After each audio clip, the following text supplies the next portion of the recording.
മലയാള സിനിമയിലെ സൂപ്പർ താരങ്ങൾ അഭിനയിച്ച പഴയകാല സിനിമകൾ റിലീസിംഗ് ചെയ്യുന്നത് ഇപ്പോൾ ട്രെൻഡായി മാറിയിരിക്കുകയാണ്. പുതിയ 4K മികവിലും മികച്ച സൗണ്ട് ക്വാളിറ്റിയിലും മികവുറ്റതാക്കിയാണ് ഓരോ സിനിമയും കാണികളിലേക്ക് എത്തിക്കുന്നത്. ആദ്യഘട്ടത്തിൽ മോഹൻലാലിന്റെ സിനിമകളാണ് റിലീസിംഗിൽ ഇപ്പോൾ ട്രെൻഡിങ്ങിലുള്ളത്. മലയാളത്തിൽ റീമാസ്റ്റർ ചെയ്ത് മികച്ച സ്ക്രീൻ കൗണ്ടോടെ റിലീസ് ചെയ്യപ്പെട്ട ആദ്യ ചിത്രം സ്ഫടികമാണ്.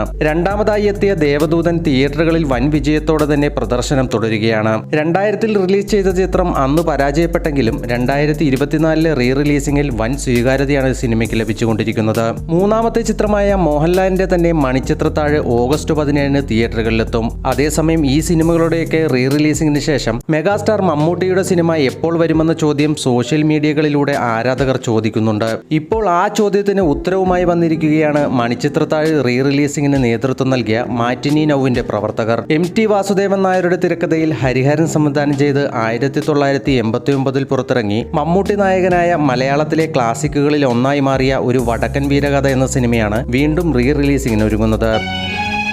ചന്തുവിനെ തോൽപ്പിക്കാൻ നിങ്ങൾക്കാവില്ല. ജീവിതത്തിൽ ചന്തുവിനെ തോൽപ്പിച്ചിട്ടുണ്ട് പലരും പലവട്ടം. തോൽവികൾ ഏറ്റുവാങ്ങാൻ ചന്തുവിന്റെ ജീവിതം പിന്നെയും ബാക്കി. എന്നാൽ ഇതിന്റെ പ്രവർത്തനങ്ങൾ ആരംഭിച്ചെങ്കിലും ഏറെക്കാലം എടുക്കുമെന്നാണ് മാറ്റിനി നൗവിന്റെ പ്രതിനിധി അജിത്ത് മാധ്യമങ്ങൾക്ക് നൽകിയ അഭിമുഖത്തിൽ പറയുന്നത്. ഒരു വടക്കൻ വീരഗാഥ ലോങ് പ്രോസസ് ആണെന്നും എത്ര സമയമെടുക്കുമെന്ന് പറയാനാവില്ലെന്നും സിനിമ തിയേറ്ററിൽ കാണുമ്പോൾ പുതിയൊരു എക്സ്പീരിയൻസ് ആയിരിക്കുമെന്നും അദ്ദേഹം പറയുന്നു. സ്ഫടികവും ദേവദൂതനും വിജയിച്ചതിനെ തുടർന്ന് മുന്നോട്ടും റിലീസിംഗുകൾ ഇനിയും സംഭവിക്കുമെന്ന് ഉറപ്പാണ്. ചില ചിത്രങ്ങളുടെ തയ്യാറെടുപ്പുകളും ഇതിനോടകം തന്നെ അണിയറയിൽ ആരംഭിച്ചിട്ടുമുണ്ട്.